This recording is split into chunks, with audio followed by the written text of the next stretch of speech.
La región oriental del mar Mediterráneo, Anatolia, llamada Asia Menor, englobada en la actual Turquía. Año 1200 a.C. Escombros y ruinas son cuanto queda de Hattusa, la en tiempos majestuosa capital de los hititas, una de las civilizaciones más poderosas del mundo antiguo. Ciertos guerreros meramente conocidos como pueblos del mar de origen desconocido son los responsables de su destrucción. Sus ejércitos avanzan conquistando Siria y amenazando a Egipto. El faraón Ramsés III de la 12ª dinastía dijo: ninguna nación logró contener a sus tropas. Los estados desaparecían repentinamente y en solo un momento quedaban destruidos. Al cabo de casi un milenio de esplendor, el silencio se adueñó de las regiones montañosas de la península de Anatolia. Los ciudadanos de aquella magnífica civilización se dispersaron por las áreas rurales, abandonando sus grandes urbes arruinadas que quedaron sepultadas durante miles de años.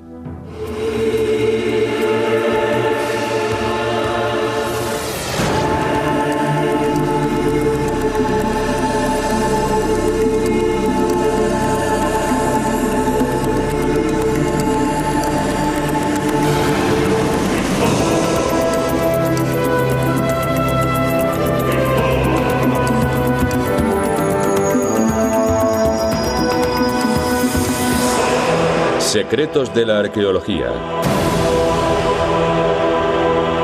Las civilizaciones olvidadas de Anatolia.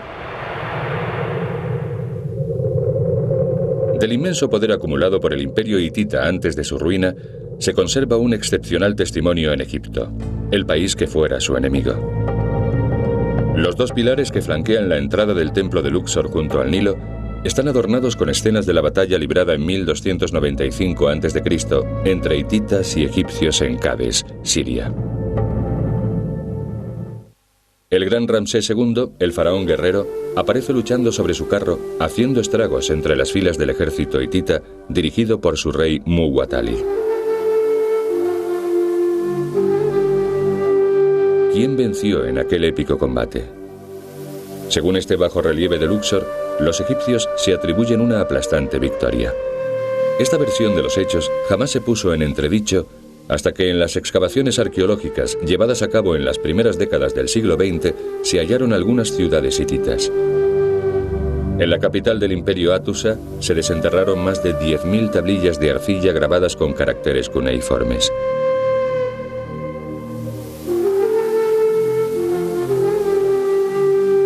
Una de esas tablillas, conservada en el Museo Arqueológico de Estambul, lleva la inscripción Tratado de Paz de Cades. El texto recoge las condiciones impuestas a Egipto, entre ellas, replegarse al interior de sus fronteras. De modo que más de 3.000 años después de los acontecimientos, gracias a esta tablilla, sabemos que fueron los hititas y no los egipcios quienes verdaderamente se impusieron en aquel conflicto.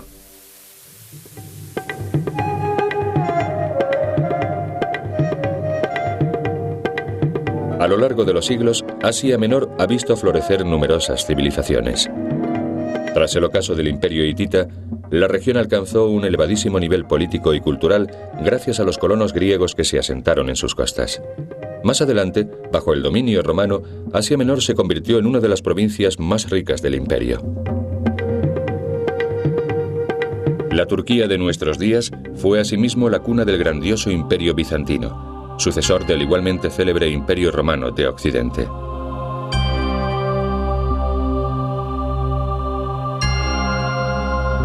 Nos remontaremos al pasado, retrotrayéndonos hasta el siglo VI de nuestra era, y exploraremos las extraordinarias civilizaciones que medraron en las costas y montañas de Anatolia.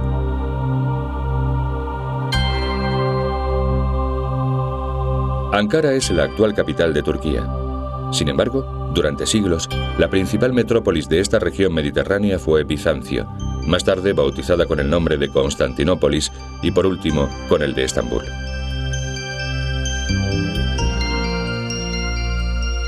Bizancio estaba abarrotada de deslumbrantes monumentos. Uno de ellos era el obelisco de Karnak, erigido en el renombrado circo de la urbe en la primera mitad del siglo V después de Cristo. En la parte frontal de su base se encuentra retratada la familia del emperador Teodosio II, así como varios dignatarios de la corte asistiendo a una carrera de cuadrigas desde una tribuna elevada.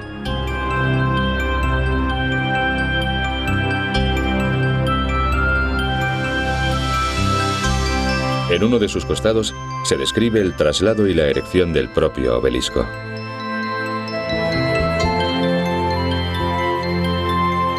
Durante varias centurias, Constantinopla fue la ciudad preeminente del Imperio bizantino.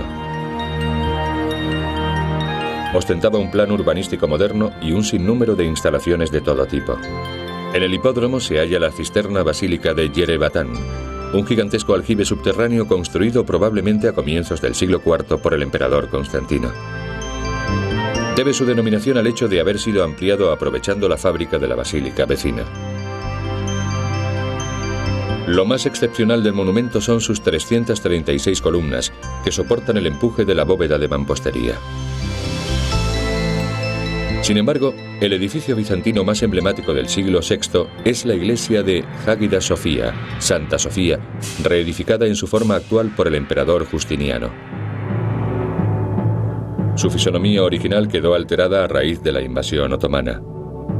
El templo cristiano se convirtió en mezquita y se le añadieron sus 4 característicos alminares.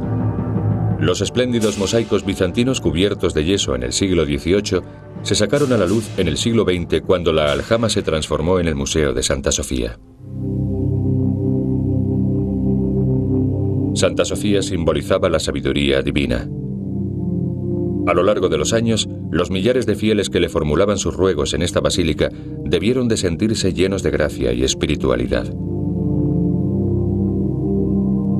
En la región suroccidental de Turquía se alzó la ciudad de Afrodisias, dedicada a la diosa Afrodita, la Venus romana. Afrodisias, fundada en el siglo V a.C., cobró gran relevancia durante el período greco-romano. El culto a la deidad que se rendía en el santuario de la ciudad atraía a peregrinos de todo el mundo mediterráneo. Desde la década de 1960 se han efectuado extraordinarios hallazgos arqueológicos. Uno de los más asombrosos es este gigantesco estadio. El monumento, de unos 260 metros de longitud, fue edificado en el siglo I de nuestra era y sus gradas originales se conservan incólumes, ordenadamente dispuestas en una treintena de filas. Se trata de uno de los estadios mejor preservados del mundo antiguo.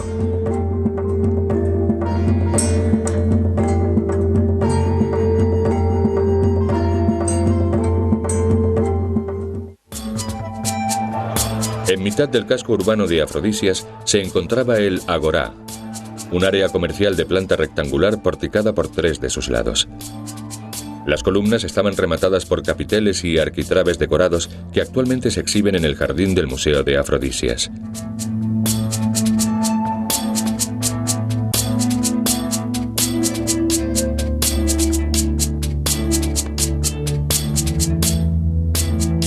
El teatro, datado a finales del siglo II después de Jesucristo, también goza de un soberbio estado de conservación. Tiene un aforo de 10.000 espectadores. Fue construido a expensas de Julius Zoilus en honor a la diosa Afrodita y a la ciudad misma. Zoilus, natural de Afrodisias, era un liberto, es decir, un esclavo manumiso del emperador Augusto. Hizo un gran servicio a su patria chica obteniendo para ella el estatuto de ciudad autónoma exenta de tributos.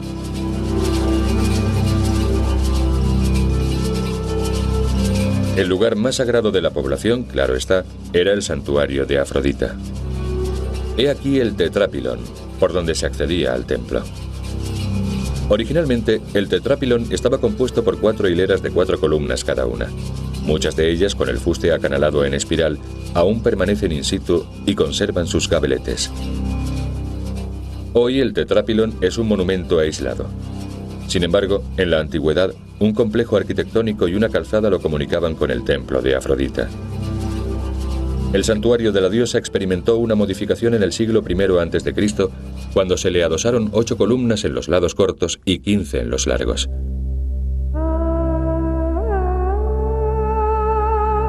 En tiempos antiguos, el templo era un famoso centro de prostitución sagrada. una práctica que hunde sus raíces en los antiquísimos ritos de la fertilidad y la reproducción. Sin embargo, durante el período bizantino, las autoridades cristianas, en su afán de erradicar el culto pagano, transformaron el templo de Afrodita en iglesia y la ciudad de Afrodisias recibió una nueva denominación, Staurópolis, la ciudad de la cruz. No muy lejos de Afrodisias se encuentra Pamúcale, célebre por sus acantilados llamados cascadas de algodón, formadas por pilones naturales de piedra caliza dispuestos en blancas terrazas.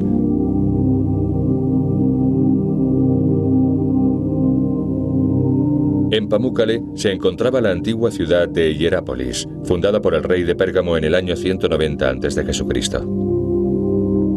Fue destruida y reedificada en varias ocasiones y alcanzó su culmen entre los siglos II y III de nuestra era, cuando la poblaban griegos, romanos y judíos. Hacia el siglo VI de la era cristiana, la ciudad se convirtió en sede episcopal. No obstante, esto no fue óbice para que sus moradores preservasen en su culto a Plutón, el gran dios pagano del Averno. Se creía que los dominios de Plutón, la casa de Hades, se encontraban en las profundidades de la tierra. Sus fieles, adeptos a la adoración de las deidades telúricas o infernales, suponían que el dios penetraba en el reino de los muertos por algún acceso subterráneo situado bajo la ciudad de Hierápolis. En el siglo VI después de Cristo se erigió una monumental vía porticada de 1,5 kilómetros de longitud y 13 metros de anchura que atravesaba toda la urbe. Cerca de la columnata había una fuente y una alberca cuyas aguas se consideraban curativas. Actualmente se ha transformado en piscina para los turistas.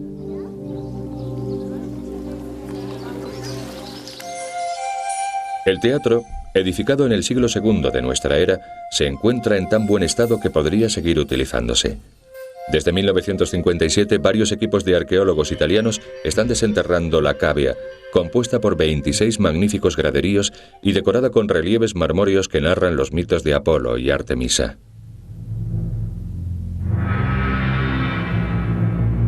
La necrópolis se extendía fuera del recinto murado bizantino. En ella se han descubierto más de 1 millar de tumbas.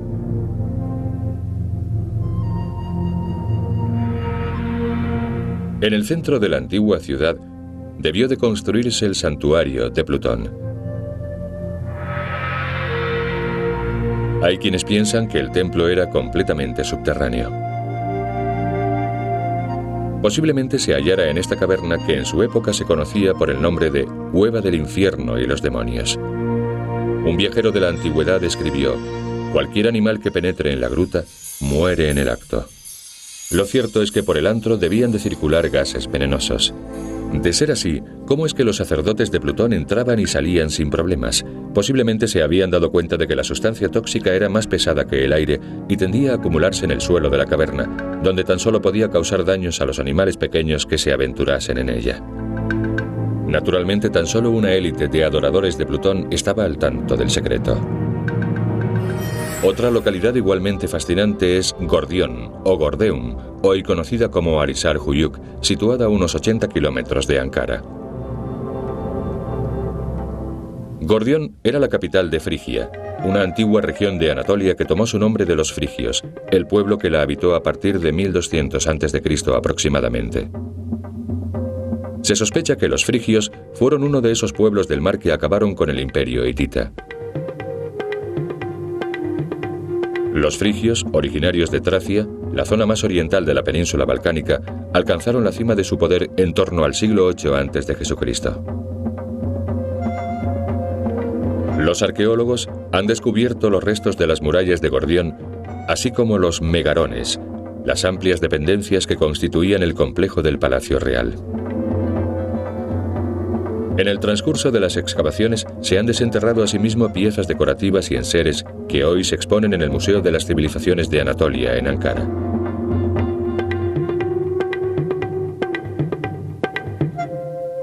Uno de los más destacados hallazgos concierne directamente al primer gran soberano frigio, el legendario rey Midas. De él se dice que Dionisio, también llamado Baco, le concedió la facultad de transformar en oro todo cuanto tocase. En 1949, una expedición arqueológica estadounidense desenterró su tumba, transformando así una figura mítica en personaje histórico. El sepulcro medía 250 metros de diámetro por 53 de altura. Para acceder a la cámara mortuoria, los científicos hubieron de excavar un túnel de 70 metros de longitud. Al final de la galería, dieron con una espaciosa estancia de 6 por 5 metros completamente forrada con paneles de madera. Este es el mausoleo del rey Midas, recreado en el Museo de las Civilizaciones de Anatolia en Ankara. El cadáver yacía sobre un lecho de madera, y el análisis de sus huesos demostró que en el momento de su muerte aquel hombre contaba unos 60 años y medía poco más de 1,5 metros. A partir de su cráneo se logró reconstruir la fisonomía del rey Midas. Su ajuar funerario consta de bancos de 3 patas, vasijas de bronce, cofrecillos y otros artefactos. Sin embargo, y aunque parezca mentira, para tratarse del enterramiento del legendario rey Midas, no contenía ni una sola pieza de oro. Más al este encontramos las ruinas de la gran metrópoli del imperio hitita, situada en el corazón de las montañas de Anatolia, Hattusa, la actual Bogaskoy. Los hititas eran un pueblo indoeuropeo llegado a estas tierras hacia finales del tercer milenio a.C., procedente de las regiones del norte del Mar Negro. Las tablillas encontradas en Hattusa, tras ser descifradas, nos han revelado algunos aspectos de la vida social y política de los hititas, así como información acerca de los triunfos de sus reyes y ejércitos. Aunque la mayor parte de los indicios significativos de esta arcaica civilización se han perdido, aún pervive un importantísimo hallazgo arqueológico: el gran santuario hitita de Asilikaya, cercano a Hattusa, erigido en torno a 1400 a.C. El templo se consideraba habitado por malvados dioses paganos. Hoy constituye una asombrosa manifestación de la cultura hitita. El santuario consta de 2 espacios claramente delimitados, excavados en un bloque pétreo de 12 metros de altura, y los arqueólogos los han bautizado como Cámara A y Cámara B. Ambas salas están decoradas con bajorrelieves esculpidos sobre las paredes rocosas. En la Cámara A se representan 2 procesiones. Una de ellas está compuesta principalmente por personajes masculinos. La segunda procesión, formada por figuras femeninas, va precedida por una divinidad, posiblemente la diosa del sol, Hepat. A poca distancia, una pequeña entrada guardada por 2 demonios de cuerpo leonino conduce a la Cámara B, de 18 metros de longitud por 3 de anchura. En uno de sus muros destacan 12 figuras de atavío y ademán similares. Aquí se encuentra asimismo la representación de una ciclópea espada de más de 3 metros de altura que parece hundirse en la roca. Su empuñadura está formada por 4 cabezas de león y el pomo por una testa humana. ¿Qué podía simbolizar esta imagen? El misterio se desveló gracias a una descripción hallada en un texto ritual hitita. La espada es el emblema de Nergal, el terrorífico dios de la peste y el infierno, frecuentemente representado mediante leones pluricéfalos. El hallazgo de osamentas de aves, criaturas habitualmente sacrificadas a las deidades infernales, convenció a los estudiosos de que la sala se destinaba al culto a los difuntos. Yasilikaya logró sobrevivir a cuantas guerras asolaron el imperio hitita, a diferencia de Hattusa, que fue arrasada y reconstruida en diversas ocasiones. Las primeras trazas de habitación humana se remontan a finales del tercer milenio antes de Jesucristo. No obstante, la edificación del entramado urbano debió de iniciarse en torno al año 1650 a.C. Hattusa se edificó en 3 alturas: la ciudadela o acrópolis, la zona residencial, completamente cercada por unas murallas que aprovechan la naturaleza rocosa del terreno, y una meseta situada a 1200 metros de altitud, rodeada de abruptas paredes rocosas y desfiladeros.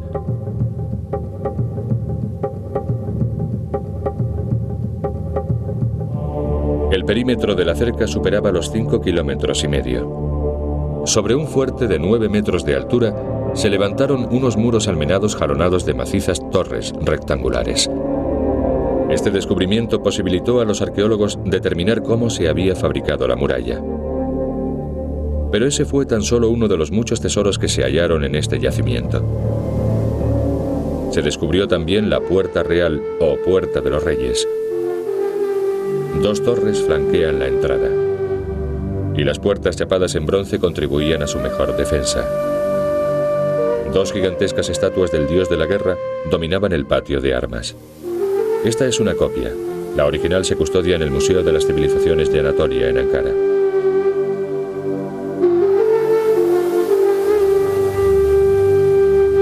Bajo la puerta de la Esfinge se abría otro acceso formado por una galería de 80 metros de longitud, cuyos extremos seguramente se cerraban con sendas formidables puertas. Solamente tras una larga caminata sumidos en la oscuridad, los visitantes volvían a ver la deslumbrante luz del sol en el interior de la ciudad. A occidente se encontraba la Puerta de los Leones. Ambos felinos, esculpidos en las jambas con sus amenazadoras fauces abiertas de par en par, eran los custodios simbólicos de la urbe.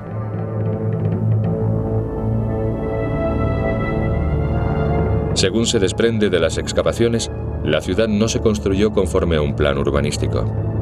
Sus calles eran sinuosas y caprichosamente trazadas. En la Acrópolis, los arqueólogos descubrieron un buen número de edificios que se han identificado como templos.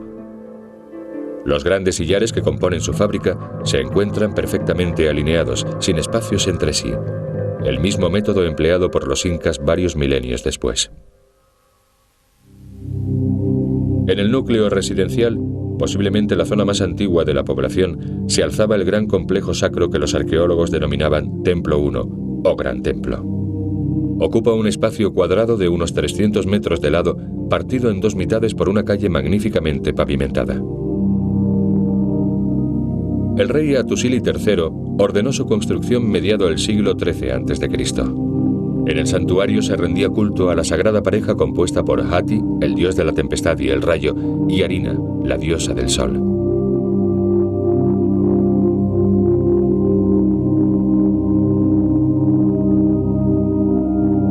Las numerosas dependencias que rodean el templo, caracterizadas por sus enormes tinajas alineadas, posiblemente servían para preparar los complicados rituales y celebraciones que se llevaban a cabo ante una muchedumbre de fieles.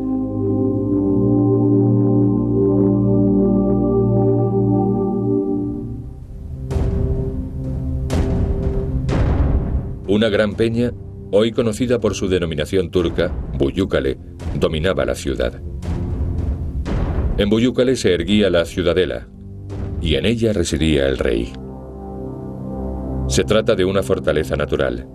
Forma una meseta de 200 por 150 metros y no se desaprovechaba un solo centímetro de su superficie. Con sus puertas, murallas, monumentos y el Palacio Real, la Acrópolis era un lugar formidable. Sus edificios, de estructuras y tamaños diversos, suelen orientarse hacia un patio. La cerca estaba almenada y a lo largo de ella se alzaban torres que contribuían a la defensa de la ciudadela. Aunque se desconoce el objeto de buena parte de las construcciones, claro está, algunas tenían una finalidad residencial. Otras parecen auditorios. Algunas debían de cumplir una función religiosa. Pero la capacidad de la fortaleza era inmensa. Según la inscripción de una tablilla, uno de los soberanos de Hattusa, a su regreso de una expedición militar, confinó a 3.330 prisioneros en el Palacio Real.